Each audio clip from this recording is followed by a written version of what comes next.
کیا آپ جانتی ہیں کہ کچھ عورتیں روزہ رکھتی ہیں مگر اللہ کے ہاں ان کا روزہ قبول ہی نہیں ہوتا؟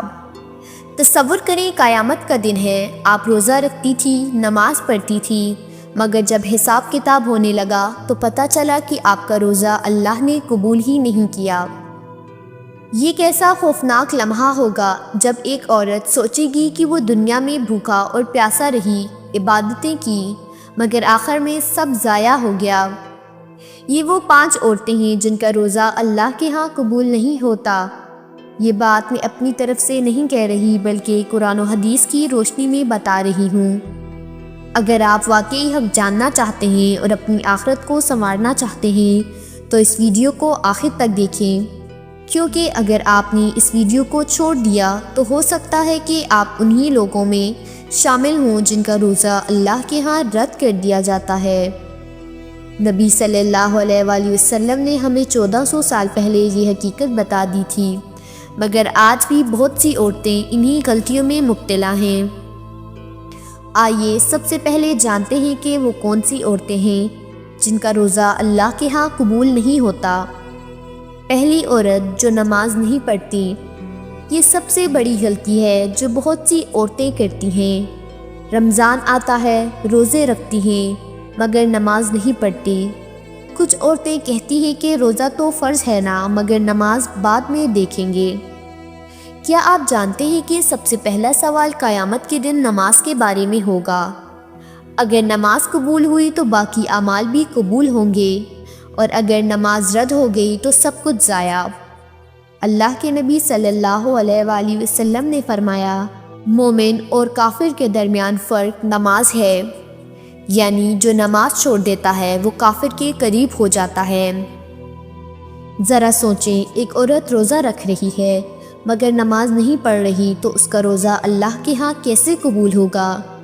روزہ تو صبر سکھانے کے لیے ہے، اللہ کی فرما برداری کے لیے ہے، مگر جو اللہ کا سب سے بڑا حکم یعنی نماز نہیں مان رہی، اس کا روزہ کیسے قبول ہوگا؟ دوسری عورت جو غیبت اور جھوٹ بولتی ہے، یہ ایک اور خطرناک عمل ہے جو روزے کو ضائع کر دیتا ہے۔ کچھ عورتیں روزہ رکھ کر دوسروں کی برائیاں کرتی ہیں، کسی کی عزت اچھالتی ہیں، جھوٹ بولتی ہیں، فحش باتیں کرتی ہیں۔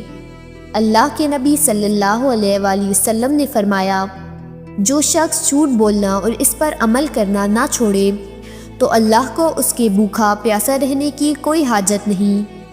ذرا سوچیں، ایک عورت روزہ رکھ رہی ہے مگر زبان پر قابو نہیں، دوسروں کی عزت اچھال رہی ہے، فحش گفتگو کر رہی ہے، تو کیا اللہ اس کا روزہ قبول کرے گا؟ قیامت کے دن ایسے لوگ بھوکے پیاسے رہیں گے مگر ان کو کچھ نہیں ملے گا سوائے حسرت کے۔ تیسری عورت جو بے حیائی میں مبتلا ہو۔ کیا آپ جانتے ہیں کہ قیامت کے دن کچھ لوگوں کے روزے ان کے منہ پر مار دیے جائیں گے؟ وہ کون لوگ ہوں گے؟ وہ جو بے حیائی اور فحاشی میں مبتلا ہوں گے۔ آج بہت سی عورتیں روزہ رکھتی ہیں مگر پردے کا خیال ہی نہیں کرتی، تنگ اور بے پردہ لباس پہنتی ہیں، سوشل میڈیا پر نامحرم مردوں سے باتیں کرتی ہیں اور سمجھتی ہیں کہ ان کا روزہ اللہ کے ہاں مقبول ہوگا۔ نبی کریم صلی اللہ علیہ وآلہ وسلم نے فرمایا، 2 قسم کے لوگ جہنم میں جائیں گے، ایک وہ عورتیں جو لباس پہن کر بھی ننگی ہوں گی۔ اگر روزہ نفس کو قابو میں رکھنے کے لیے ہے تو وہ عورت جو خود بے حیائی پھیلائے، سوشل میڈیا پر ناچنے گانے کی ویڈیوز ڈالے، کیا اس کا روزہ قبول ہوگا؟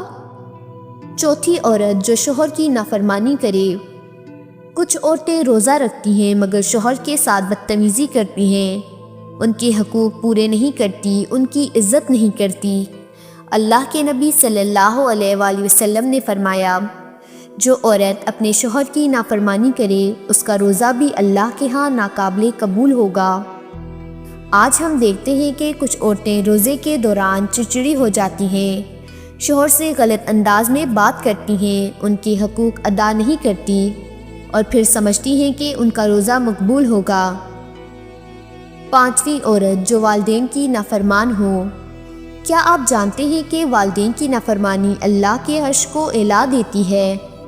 کچھ عورتیں روزہ رکھتی ہیں مگر اپنے ماں باپ کی عزت نہیں کرتی، ان کی بات نہیں مانتی، ان کے دل دکھاتی ہیں۔